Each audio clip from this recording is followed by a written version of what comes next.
Harusnya pengurus MUI itu netral dong. Apapun yang terjadi mereka harus netral. Bukan malah turun ke jalan dan demo bersama kelompok yang terkenal suka mempolitisasi isu. Kalau alasannya tidak fokus, artinya mereka demo ini tidak bermanfaat kan?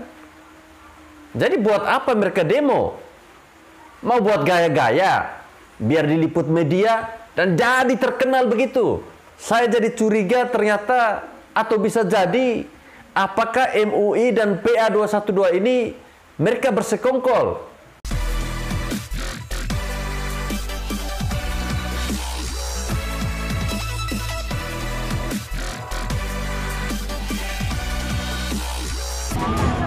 Allahu Akbar. Allahu Akbar.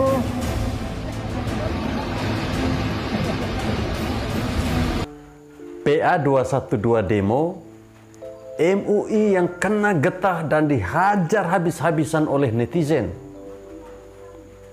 Tiap kali kelompok sebelah melakukan aksi demo, mereka selalu saja membuat blunder-blunder hingga terlihat sangat memalukan bagi mereka.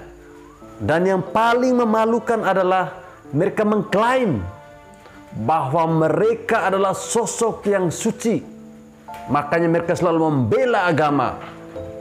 Tapi kelakuan, tindak tanduk dan perilaku mereka kadang-kadang tidak sesuai dengan apa yang mereka klaim.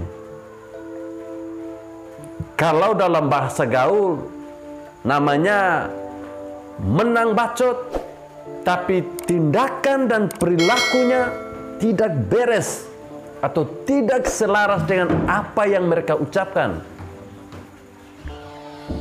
Banyak gaya, tapi perilakunya mereka itu terbalik. Nah, saat PA 212 melakukan aksi demo baru-baru ini di depan kantor Kementerian Agama untuk mengecam ucapan Gus Yakut, ada satu blunder besar yang bisa dikatakan menghancurkan kredibilitas mereka yang memang sudah hancur dari sononya. Ini terkait dengan seorang pria berjubah yang diketahui salah melakukan gerakan salat saat demo bela azan. Dalam video yang tersebar di media sosial, pria berjubah itu terekam melakukan ruku 2 kali saat menjalankan ibadat salat.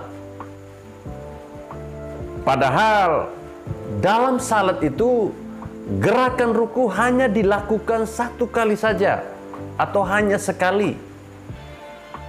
Nah, setelah dibongkar, ternyata identitas pria berjubah ini adalah Buya Fikri Bareno.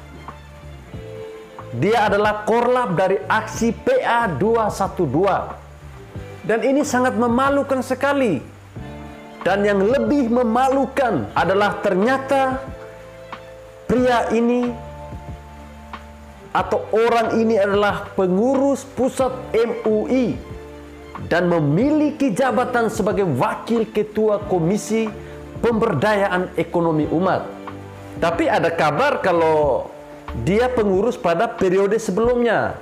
Memang masih belum diketahui apakah dia masih jadi pengurus di periode sekarang.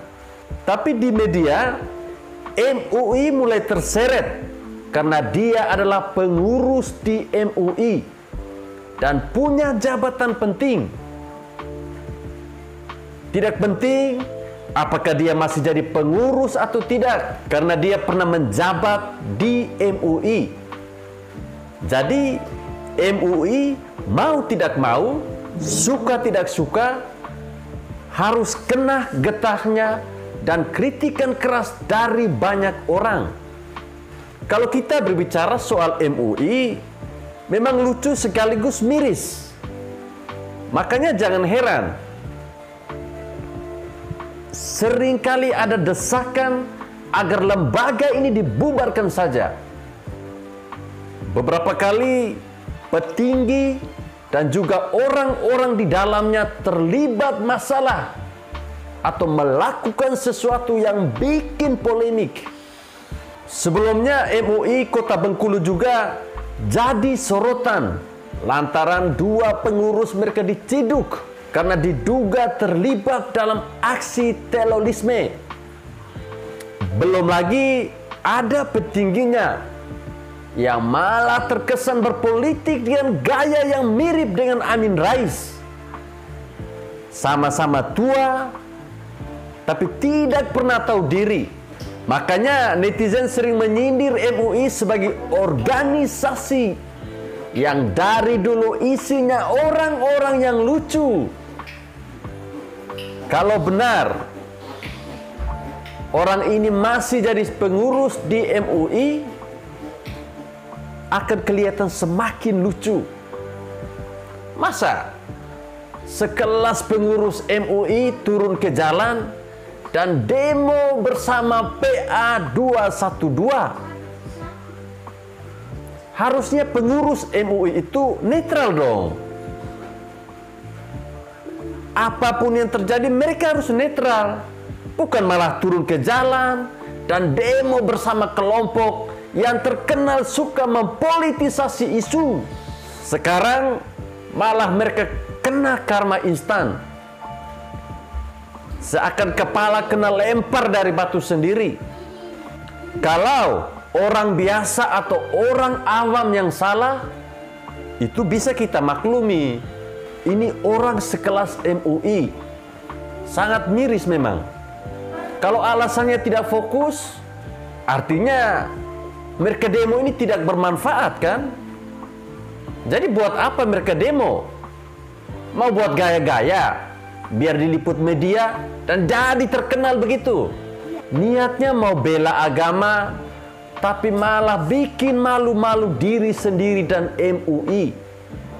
Malu sendiri dan mungkin saat ini malu untuk keluar rumah. Terlepas dari apakah saat ini dia masih atau bukan lagi pengurus MUI, publik tetap berpikir bahwa orang ini pernah menjadi pengurus di MUI.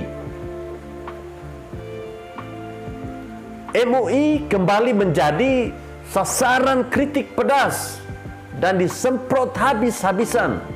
Tapi kok masih belum mau introspeksi ya? Atau masih suka dimasuki oleh orang-orang yang malu-maluin? Saya jadi curiga, kenapa PA 212 atau kenapa MUI ini bisa ditekan oleh PA 212 untuk mengeluarkan fatwa agar apa yang dilakukan oleh Gus Yakut itu adalah sebuah penistaan agama. Saya jadi curiga ternyata, atau bisa jadi apakah MUI dan PA 212 ini mereka bersekongkol.